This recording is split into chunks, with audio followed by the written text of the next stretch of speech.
The Legacy Pulse, a journey through 20 plus years of queer organizing in Uganda. Welcome. My name is Pepe Onziema, and today we begin this journey together. This podcast was born out of a simple but big question.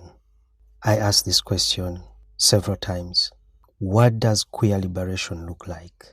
What does LGBTQ liberation really look like? For those of us who have been in the struggle for over 2 decades, liberation has meant many things at different times.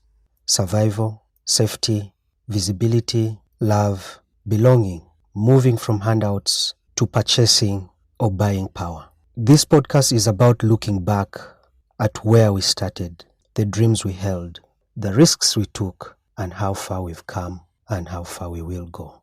The early organizing, what I would like to call whispers in shadows and seeds of a movement. When I think back to the late 1990s, I was a teenager, and the early 2000s, queer organizing in Uganda was fragile, almost invisible. It didn't look like movements we imagine today with banners, logos, registration, taxes, hashtags, and so on. It looked like whispers in shadows, in back rooms. It looked like a friend introducing you to another friend. Coded language in a phone conversation.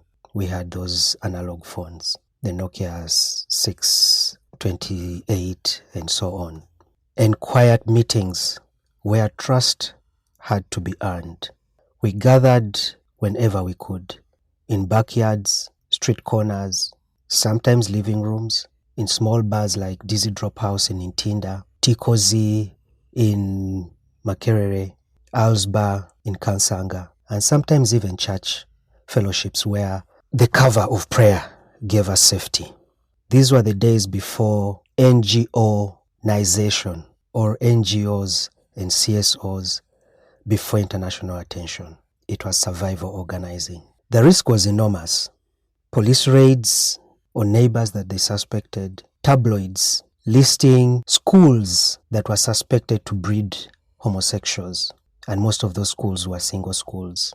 Arrests of people like Brenda, a transgender woman who was also a sex worker, beaten several times, kept all of us. It was like a notice or a signal or a message to anyone who looked like Brenda to keep away